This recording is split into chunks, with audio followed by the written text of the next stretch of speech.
Ooh, welcome in, welcome back to the channel. Let's go for a ride, guys. It's a hot day today, man. My AC is working. Thank goodness. Really not an AC guy, but when it's super hot, yes, I could use some AC. For those of you that your AC is not working, I don't know, man. Gotta get on that. Guys, we can go without AC, but when you got people in your car, especially family members, my girl won't even ride in my car if I don't turn the AC on. She don't even want to go with me. She don't even want to go for a ride with me. So some women are very, very sensitive about that AC. All right, so which brings up the question, how do you maintain your AC? Is there a service procedure for, keeping your AC in tip-top condition, okay? Or do you simply tackle a problem when it happens, okay? Because what is there to do to make sure your AC work every year? When you hit AC on, what is some things you could have done to make sure that when you press AC, the AC come on? Or if there even such a thing you can do.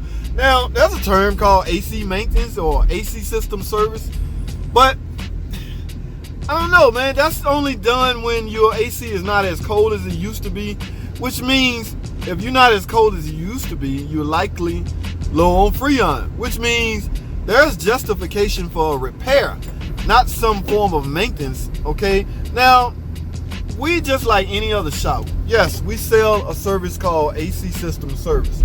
But what does that entail? What does that do? Because if your AC is sealed, what, if anything, that could happen to stop your AC from working? Unless it's an electrical issue, I can understand that. But from a plumbing standpoint, I'm not sure what is there you can do to make sure that continues to work every year, year round. Filter change. If you got a cabin air filter, yes, you can take some of the strain off your system. That's the same with home AC. You should replace your filter every so often, okay?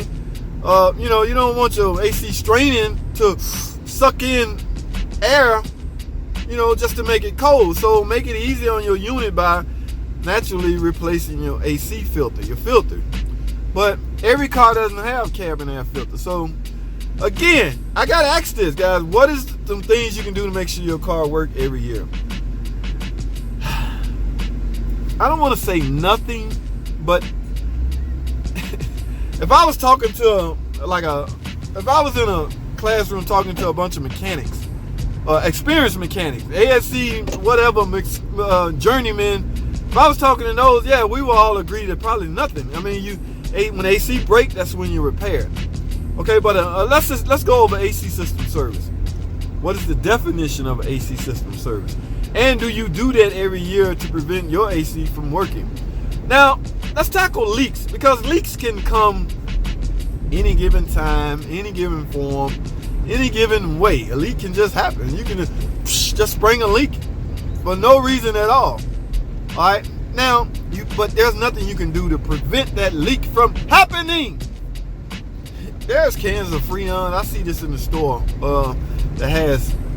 it supposedly stop your leak. Okay, so I assume it'll grab hold to the leak point and try to seal it off. But with AC being under such high pressure at times, especially on the high side, there's nothing liquid you can do to a condenser fin to stop it from leaking, guys. Now, maybe the real super tiny leaks, it can get in there and stop that from leaking. But large leak, you basically have to get a repair. So let me get back on point. What are some things you can do to prevent your AC from working? And I was on the topic of AC system service. The definition of AC system service is check your AC, make sure it's cold. Which, quite frankly, I'm sure you done already done that, and you've come to the conclusion, no, it's not cold. So, is an AC system service needed? Let me continue. Now, AC system service. We go over your whole unit, verify if it's cold. If it's not, I guess you can look at an AC system service as a way of getting your AC diagnosed, because you're gonna get an hour anyway. AC system service pay 1 hour.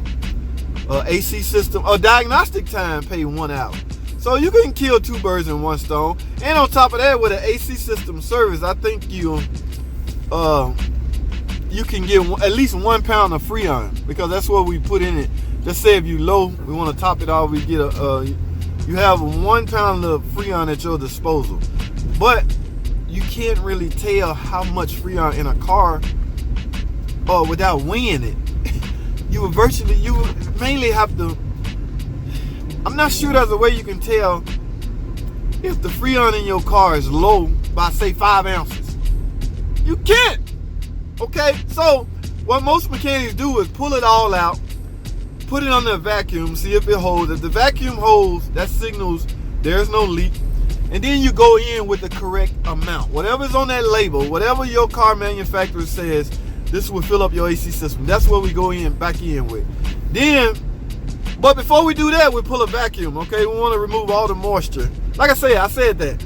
So we verify that there's no leak. Then we go back in. If your AC system cold, that's basically the definition of an AC system service. Now, some of us will use a thermometer. We'll stick in the vent and see how much it's putting out. If it's doing fine, then yes, you're good to go. But does that prevent your AC from breaking, let's say, next year?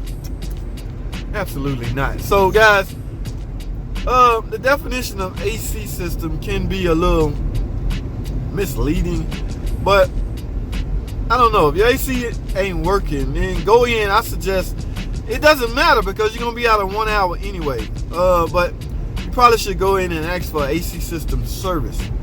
Only because you can get a pound of AC Freon anyway. As opposed to a diagnostic time, they may charge you for that pound of Freon. So the smart thing to do is go in and ask for AC system service, even though you know your AC system not working. Alright, so I hope I touched on that. You know, I don't know, but people tend to ask me, I think I need some Freon. How do you know? Your feel, the human body is a thermometer, right, so to speak. So you feel your temperature. If it's not as cold as it should be, then yeah, you can assume your AC not working. Not automatically assume you need Freon, although that's 80% of the problem. Now most guys will go to Walmart, grab a $5 can of Freon, which by the way works just fine. 134. They go in there and grab a can of Freon. I think that's 12 ounces.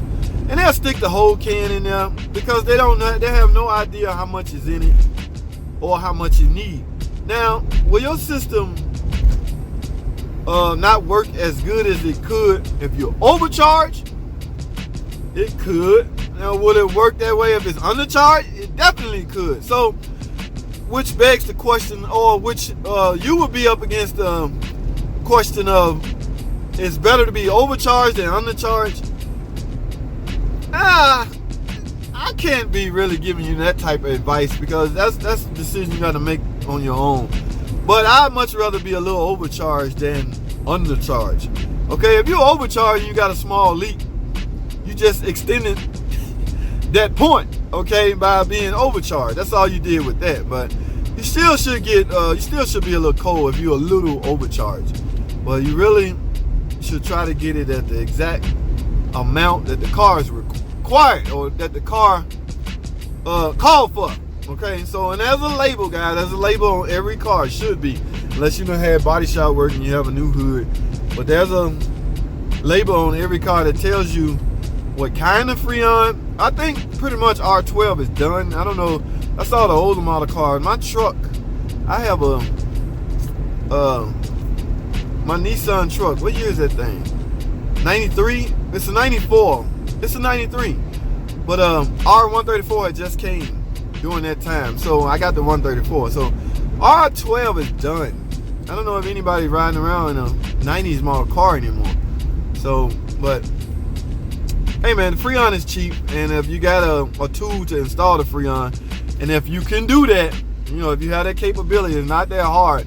In fact, I got a young lady to go add some Freon, top off her Freon. That's all it is. She's out, I'm low again, come fill me up. I'm gonna go through the procedure on how to properly install AC Freon using the special little gadget tools from The parts store. I'll go over there with y'all later. But guys, I'm at my destination. I went for a little ride and I figured I'd discuss that with you guys, man. BT with JT. Love chit-chatting with you guys, man. I love talking to y'all. I love the comments, the interaction. Man, I appreciate all the interaction, guys. Thanks for watching the videos, but I'm at my destination, man. Let me go ahead and handle something. Thanks for watching, guys. Comment, subscribe, and I'll see y'all in the next video.